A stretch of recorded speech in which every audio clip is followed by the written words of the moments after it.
March 25th. You want to hear something real corny? Okay, I'll count that. That was on the 25th of I was March. thinking to myself, somewhere over the rainbow, I know it's there, but I can't find it. No heart I try. I wish I may, I wish I might. At Gainesville. That's all I know. know that. I keep thinking I'm gonna find it.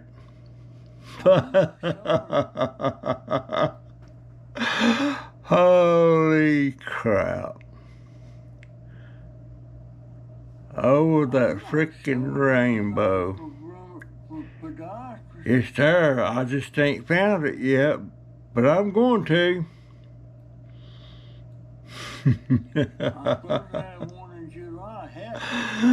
GoPro, stop recording. Boy, it has been one dreary, quiet day. Jennifer and Donovan got home this morning about 8 o'clock. Donovan stepped in here a minute and see me. Then he went to bed. They had a rough night, they said. And Jennifer, she went straight to bed. I never even saw her till just a while ago, and the only reason I saw her then was she wanted to come in here and tell me that Jaden was sick. I figured he was because he hadn't been out of the bed all day. So, quiet day. And Jaden's still in the bed. They gone to work. Now they left work about an hour ago. I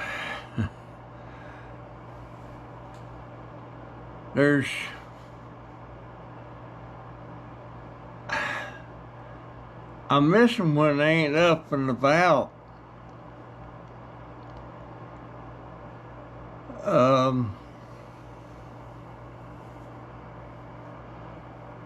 So it's just been me and the cats and my dog,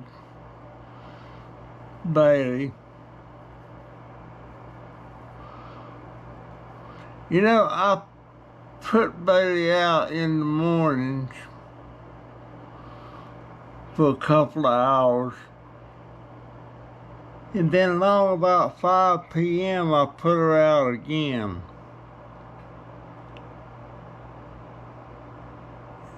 And she still wants to pee in the house.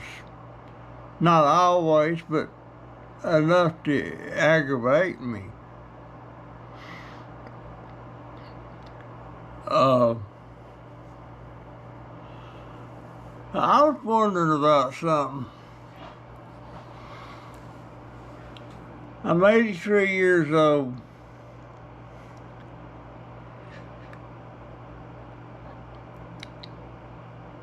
And my daughter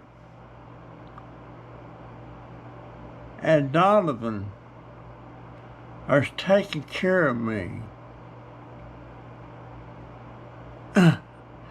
Oh, pain in my foot. They're taking care of me. Is that normal for an older person? I don't know. I know a lot of older persons that they don't have the children or the grandchildren in the house with them. But here I sit,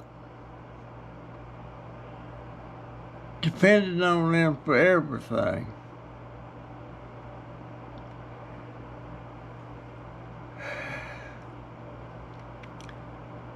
I can't, when I take a shower, I can't take a shower alone. They have to help me pretty much through it. I can't support. It's my fault, really. I mean, it's like I said, I made my bed and I got to sleep in it. I can't support myself.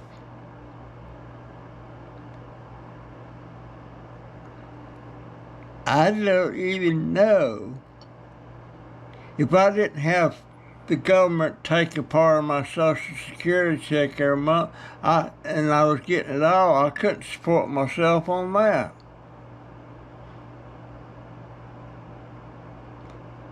Once upon a time, I had money saved up to take care of myself.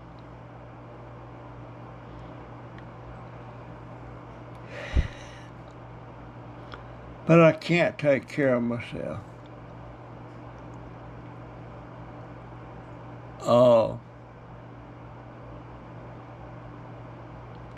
I thought I could always go, if push come to shove, I could go to the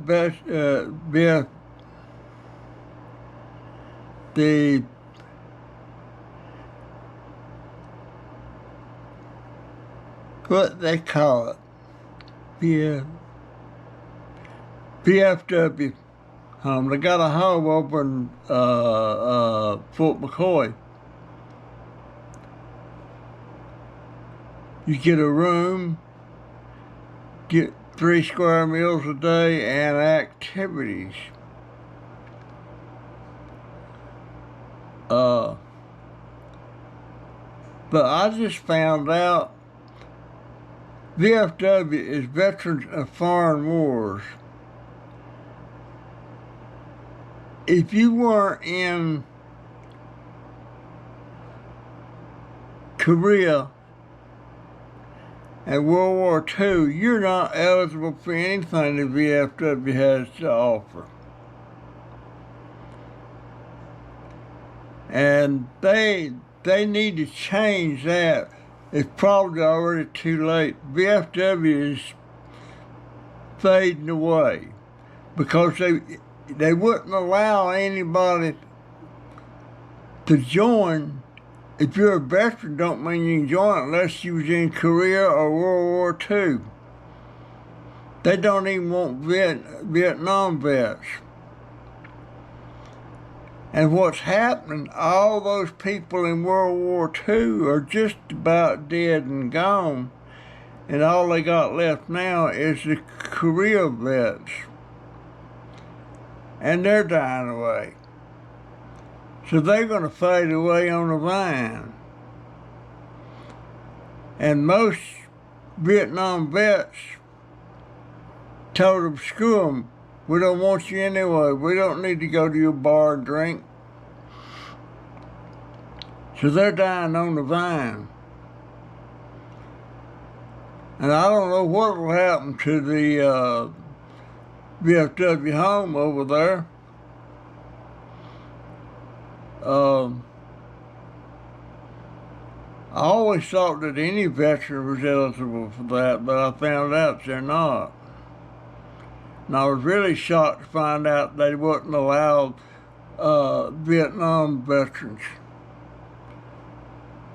to join the VFW. That's crazy.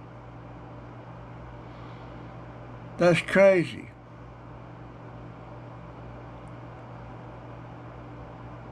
But they're going away. You eat what you sow. But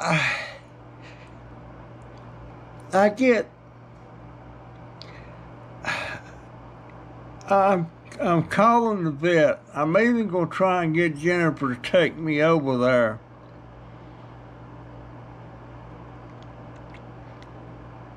Monday or Tuesday.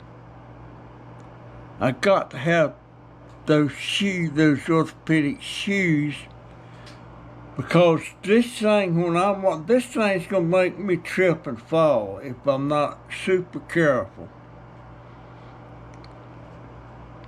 And one of my commenters, one of my subscribers, she's talking about your daughter, Jennifer, said Jennifer's right, you can't wear a shoe on that foot. Well, that's right, I'm not wearing a shoe on that foot. I'm wearing a slipper that doesn't have a back thing on the back to hold it on my foot. But I can't go barefooted, because then I'd be walking on the bandages on my heel.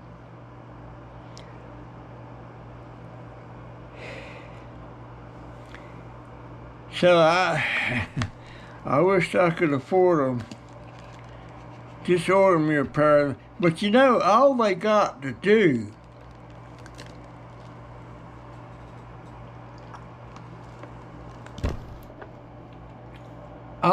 it seems like all I have to do is go over there, go up to that front thing there, and tell them, please go back there in podiatry, because they won't let me back there if we don't have an appointment, and tell the doctor who I am and I need a pair of them shoes, and they can send them out there to me. But for some reason I ain't supposed to be able to do that. There's something wrong with my hearing aid. And I can go to audiology at the clinic there. And what they won't take it in there and check it out and clean it. They'll want to take it and send it off to somewhere in the Midwest to have them work on it and then send it back. And then call me and set me up an appointment.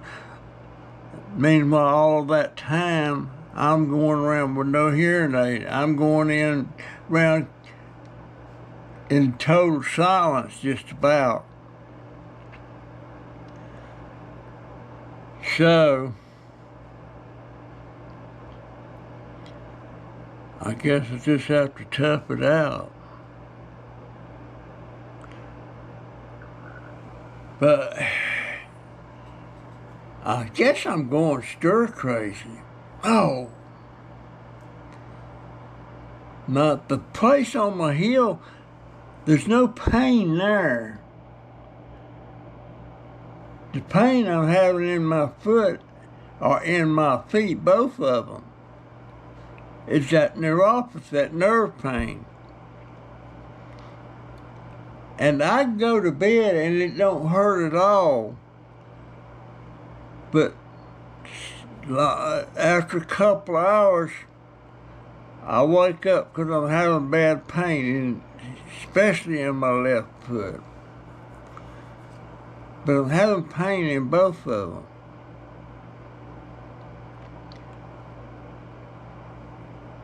And people say I got to keep trying, I got to do these exercises and all that. But here's the thing.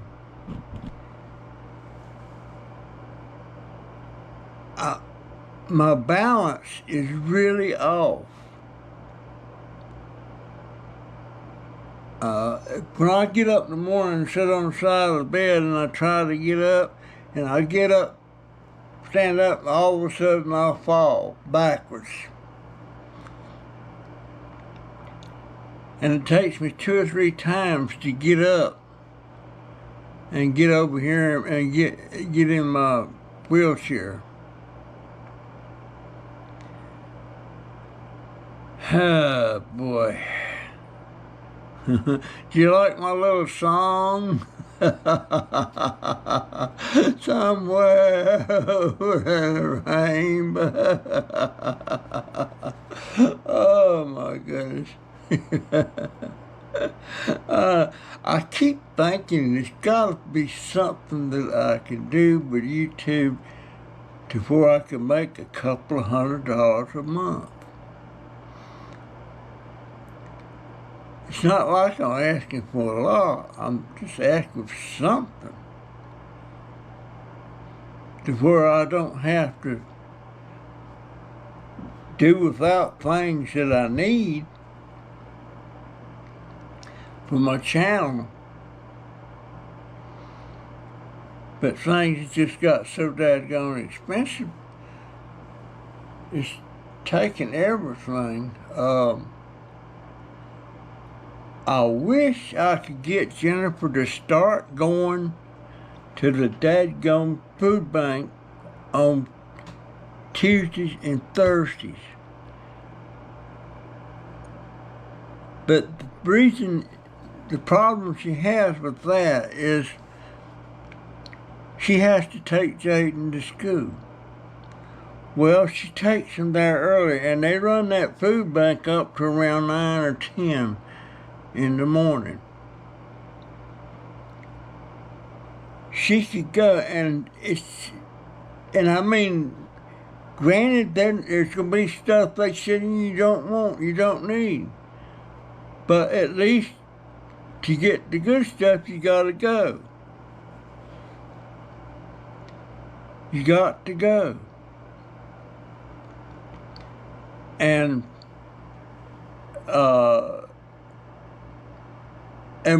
just about always you get bottled drinks and water. And she buys maybe 4 or 5 cases of water a week. A case of water is these bottles like this. And there's 48 of them in the case. So there's nothing wrong with the water that's in the well water we get here. I drink the water, but I got all these empty bottles. I see I got 1, 2, 3, 4, 5, 6, 7, 8, 9, 10. I got 14 of these empty bottles laying over there. As they use them, I collect them. And now I'll fill all of them up with water. And that's the water, if I'm drinking water, that's the water I drink. If I mix these little drink mixes, that's what I mix them in, the water from the well.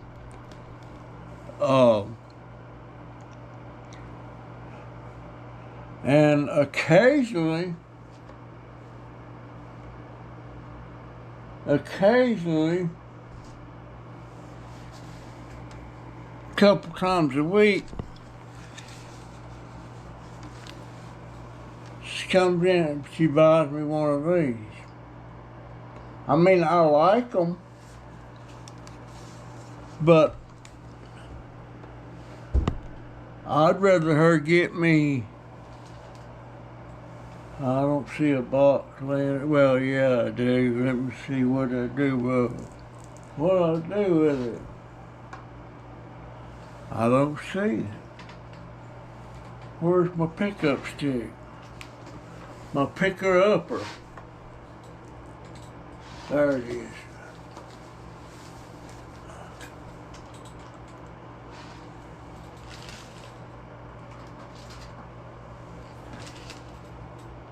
Instead of getting me one of them 2 or 3 liter drinks,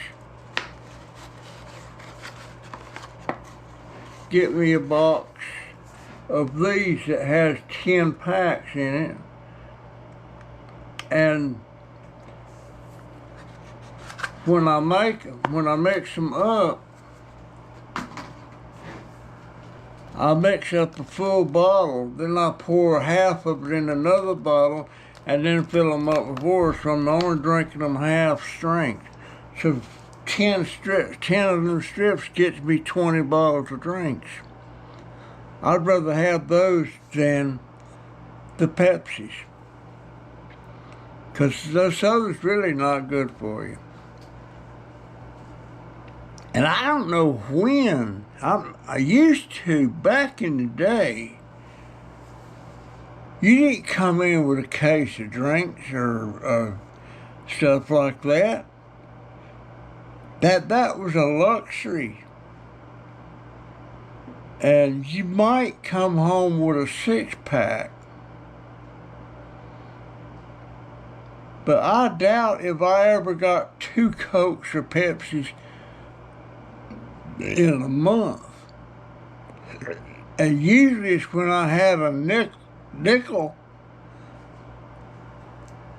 and I go across the railroad track to this store and buy me a Coke or a Pepsi. Usually I had a dime and I could buy I would buy a Royal Crown RC Cola, and I'd buy me a little bag of Goobers peanuts, and I'd pour them Goobers in the drink. I don't know why we did that, but we did. And I could do that for a dime. I could buy a candy bar for a dime, buy a Three Musketeer. And them Three Musketeers back in the day was a lot bigger than they are now. And you talk probably $1 just to get a bar. Oh my goodness.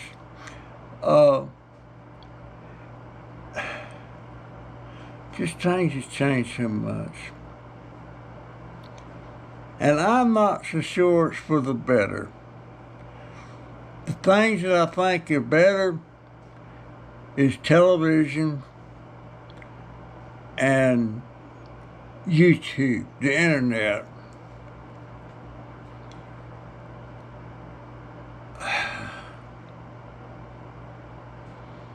I don't know. Maybe I just reminisce too much. Maybe I just got all these memories that just, like, heck, in 1955, you could buy a brand new 1955 Fairlane Ford for, I think its base price was about $1,900, and for some of the extras it was around $2,100, something like that. And you could buy a Chrysler Imperial for around $2,800. And now, I don't even know what I know they're way up there in the thousands. But that was today. You could take $1 worth of dimes and go to a laundromat and do your laundry and probably have 10 or 20 cents left.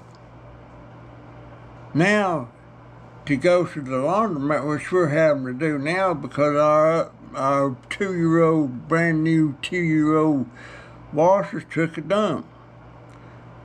But now she goes to the laundromat, $40, $50, $60. 1 week it was $70.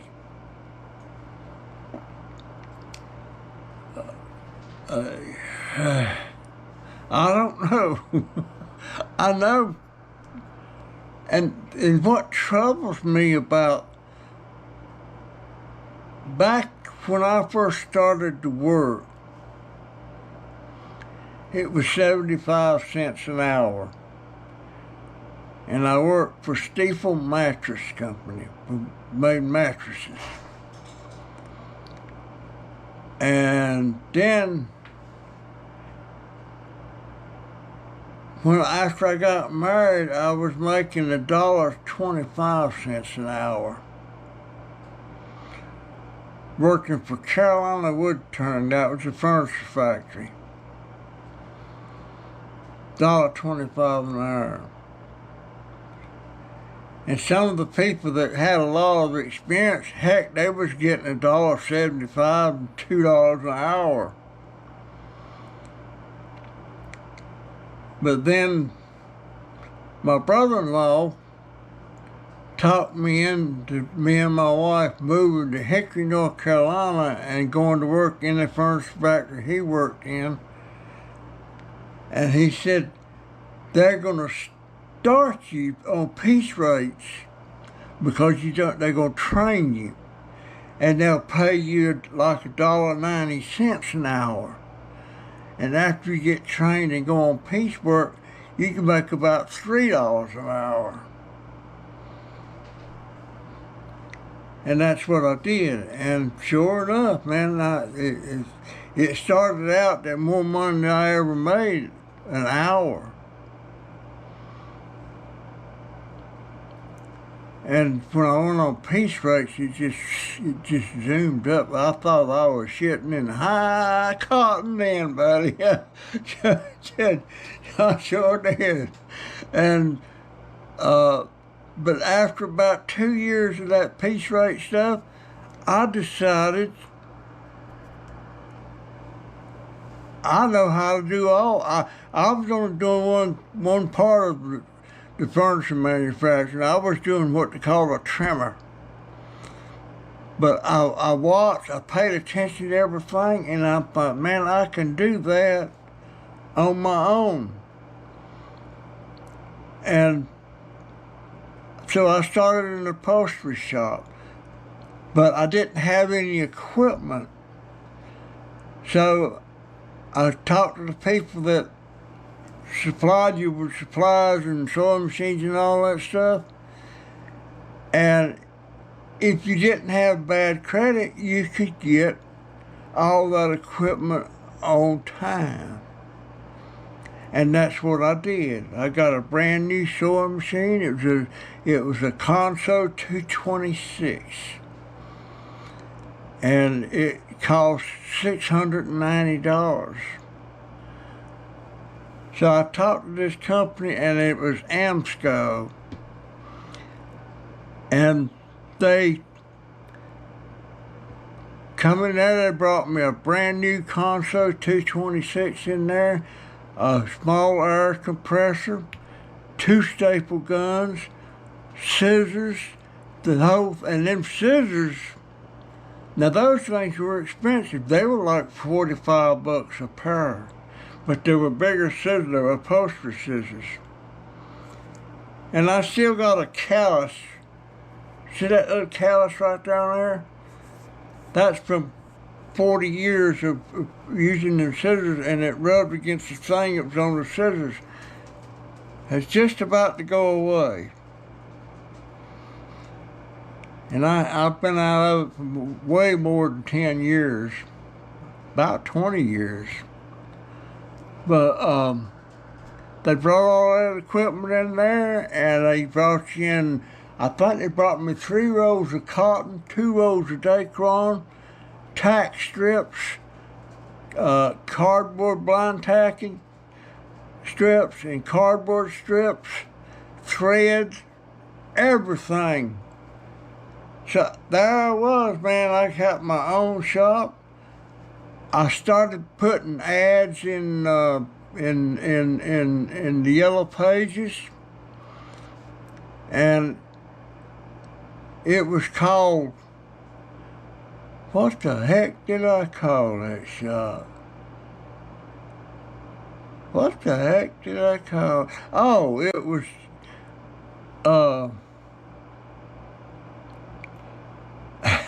I can't remember the name of the shop. It wasn't Southern Styles. That was later on. It wasn't Southside Upholstery. That was later on. It was, what was it called? I can't remember. You'd think I could remember that. I had one named Southern Styles. I had one named Southside Upholstery. I had one named I'm drawing a blank. I had about 4 or 5. But the one I made the most money with was Southern Styles. That's when I got into custom building furniture from the ground up, and reupholstery, and manufacturing van seats and sofas for these luxury vans. That's when I made the most money. Had a shop called Foam City. Can't think of the other names. But yeah, I learned that stuff quick. I could learn stuff quick now. Now I can't get my dang brain wrapped around it to learn anything new. I don't think I can. But anyway, been a bleaky day. And I keep thinking I could come up with something on YouTube to where I can make a couple of $100 a month. If it could be more than that, that'd be great. But like I said in the songs, somewhere over that rainbow,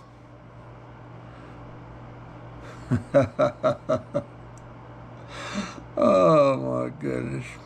Anyway, folks, that's my video. I'm going to try my best to get outside. If I can keep this little slipper thing on my foot, I got to get that stuff squared away out there. And I'm going to take pictures of my loquat tree, which is a Japanese plum. I'm going to sell that for $10. And two of them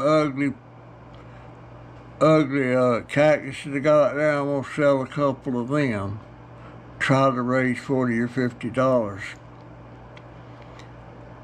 And try to get that scrap wire and stuff together so she can take that over to the scrapyard for me.